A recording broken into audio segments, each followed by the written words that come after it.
Have you ever looked at your own life and felt like you were living but not really? As though you were present in body but absent from everything that truly matters? If that just stirred something inside you, stay, because this message was made for the exact place where you are right now.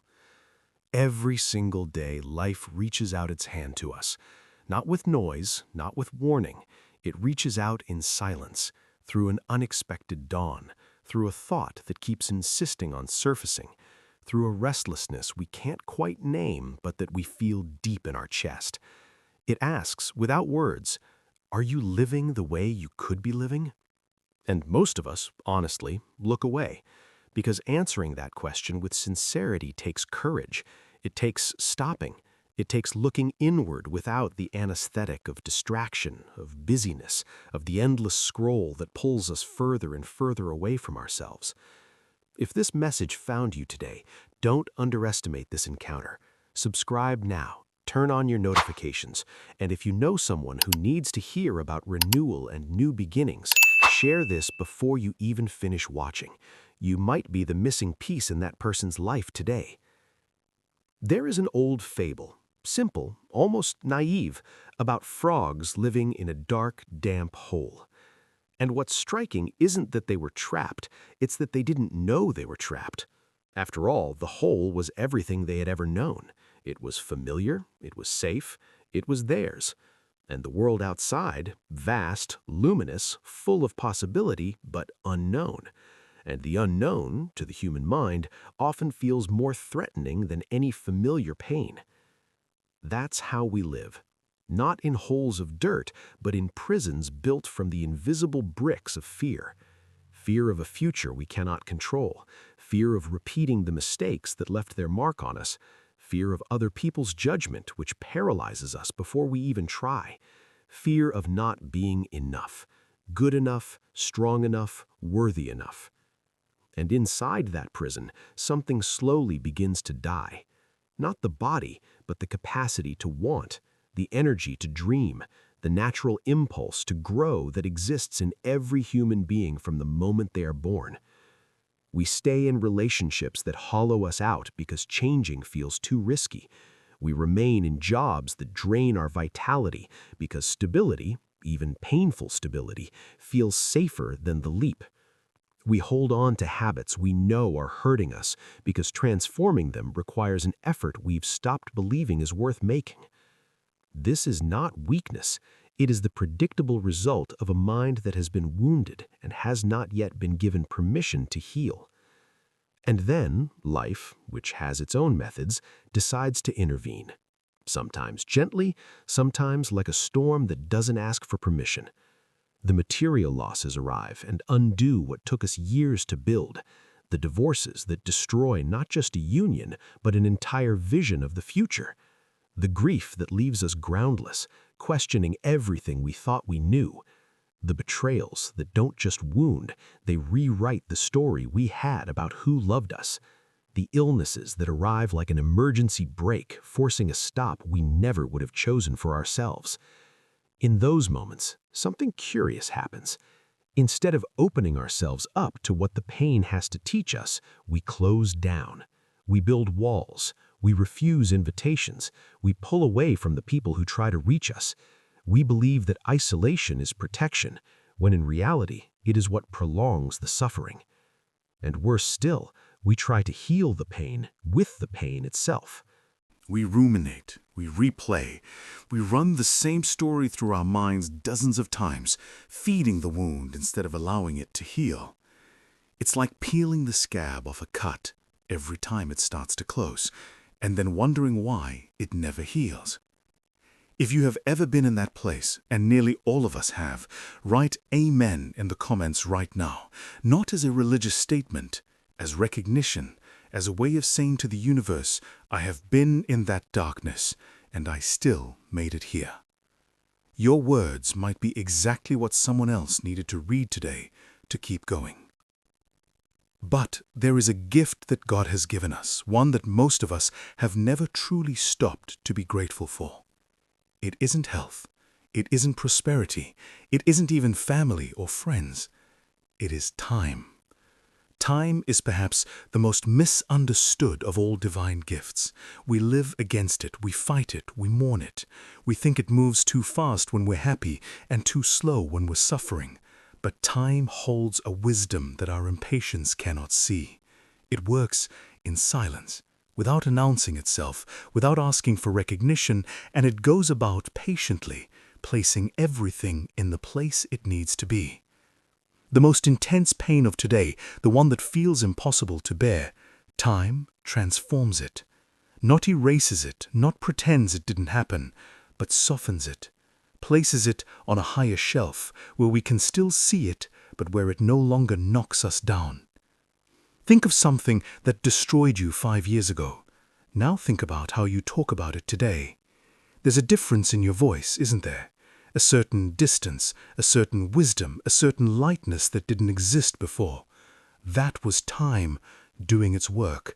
That was God being merciful in a way you couldn't see while you were in the middle of the storm. Reinventing yourself is one of the most overused and least understood phrases of our time. Because it's been reduced to coaching cliches, campaign slogans, hashtags of shallow motivation, and because of that, a lot of people have become suspicious of it. But reinventing yourself truly has nothing to do with changing everything around you. It's not about switching jobs, cities, or partners and expecting things to suddenly be different. Because whoever doesn't change from within will reproduce the same patterns in any new environment. Reinventing yourself is a question. An honest question, one that stings a little when you ask it sincerely. Who am I beyond my pain, beyond my fears, beyond the stories I was told and began to believe? It's like climbing the floors of a tall building. On the ground floor, all you can see is the street, the cars, the chaotic movement below. Go up 1 floor and you already see a little further. Go up 10, 20 floors and suddenly the chaos down below starts to make sense. You can see the structure, you can see the patterns, you can see the design that wasn't visible up close. Elevating your consciousness is exactly that, not leaving the world behind, but learning to see it from a higher vantage point.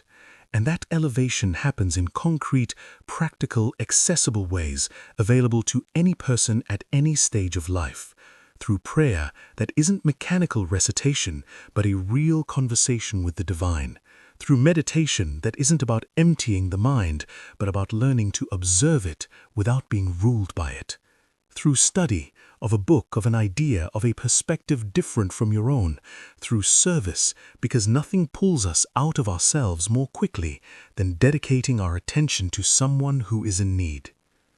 Now I want to ask you something. Pause this video for 30 seconds. Place your hand over your heart, literally, your palm flat against your chest. Feel the warmth, feel the pulse. Breathe deeply 3 times, slowly, and ask, silently or out loud, what area of my life is calling to be reinvented right now? Don't force an answer. Let it rise on its own. When you're ready, come back. We'll continue this journey together. There is a lie that shallow spirituality sells that needs to be dismantled. The idea that growing spiritually means stopping making mistakes. No. Growing spiritually means learning to relate to your own mistakes in a different way. Not with self-punishment, not with paralyzing shame, not with that inner voice that says, I should have known better, as if knowing better were enough to make us different without any real process of transformation. Making mistakes is part of the journey, not as an excuse, but as a biological, psychological, and spiritual fact of human experience. The child learning to walk falls down dozens, hundreds of times, and doesn't judge themselves for it.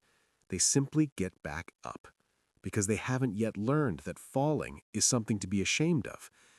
At some point in life, we learn that falling is weakness, and that lesson paralyzes us far more than any fall ever could. The difference between those who grow and those who stagnate isn't in never making mistakes. It's in not repeating the same mistakes without learning anything from them. It's in getting back up with 1 degree more of understanding, in looking at the fall and asking, what did this teach me about myself? Every new beginning carries within it an enormous dignity. There is something profoundly courageous in saying, I made mistakes, I know I made mistakes, and even so, I choose to try again. Not in the same way, but with everything I've learned until now. That isn't naivety. That is maturity of the highest kind. Whether you're 30 years old trying to rebuild a career, 40 facing the end of a marriage, 60 discovering that there are still versions of yourself that have never been explored, age is not the limit. The only real limit is the decision to stop trying. And that decision, that one, and only that one, is the only thing we can never get back. Life doesn't ask us for perfection. It asks us for presence. It asks us to bring to this day the best version of ourselves that we can manage, not the ideal version that exists in our heads, but the real version with all its marks, all its scars, all the accumulated wisdom of the road traveled. Time will keep moving with or without our conscious participation. The question isn't whether it will change our lives. The question is whether we will choose to take part in that change, or simply watch it from a distance, waiting for something outside of us to do the transforming. God does not abandon those who are in the middle of the storm, but He also doesn't carry us because He respects us too much for that. He offers us His hand, and it is up to us to decide whether we will take it and take the step. Reinvent yourself, not because you are insufficient, but because you are capable of far more than you imagine, because there are versions of you still waiting to exist, because there is love yet to be given, purpose yet to be lived, and lightness yet to be found. You are not at the end of anything. You are at the beginning of something that doesn't yet have a name. If this message stirred something inside you, don't let it stop here. Share it with that person who needs to hear that it's still possible to start over.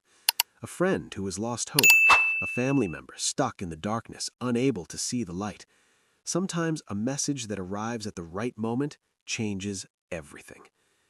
Leave your amen in the comments and tell me which part of this message reached deepest inside you today. I subscribed to the Mensagens da Alma channel because I believe that words that heal deserve to travel far, and you can be a part of that right now. Until the next message, with love and with the faith that you will find your way.